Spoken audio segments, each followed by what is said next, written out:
Thank you very much, Brian. I really appreciate your kind words, and I want you to tell Ed Stelmach that I still think he's one of the finest people that are in Canadian politics today, and I'm sorry to see him go. He had great courage in appointing this committee to look out 30 years at the economy of Alberta and to make me, who is no longer living actually in Alberta, as the chairman of that committee. So thank you very much, and thank you so much for all of you for coming out for the 4 honorees and this event tonight. It's just a great honor to see old friends and colleagues, and even those of you whose boss bought a table and made you come out and populate the table.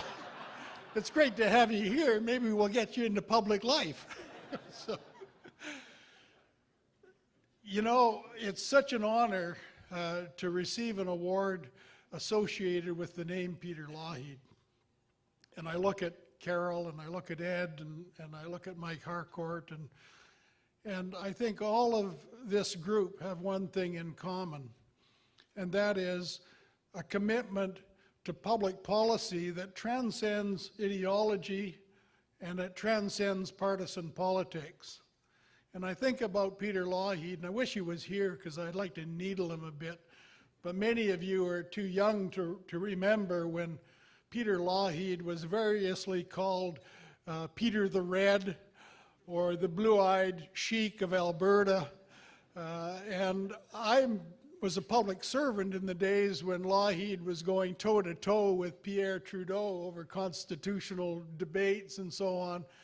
And I have to say it was one of the most awesome chapters in my life to watch these two fundamental, powerful, thinking individuals, you know, working through elbows up some of the great issues that were confronting our country at that time.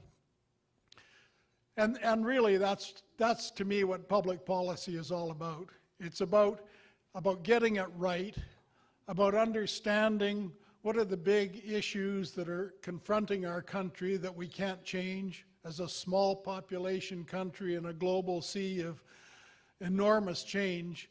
All we can do is adapt, and hopefully our political leaders and our public servants will give us the wisdom to adapt strategically and efficiently.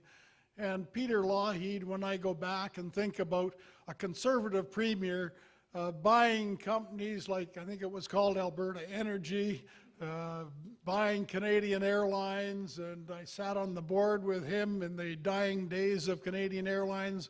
But here was a conservative premier who believed in the market, who was really of the private sector, but understood that there was a role for smart, intelligent intervention on the part of government in a country like Canada, which is why he became known as Peter the Red.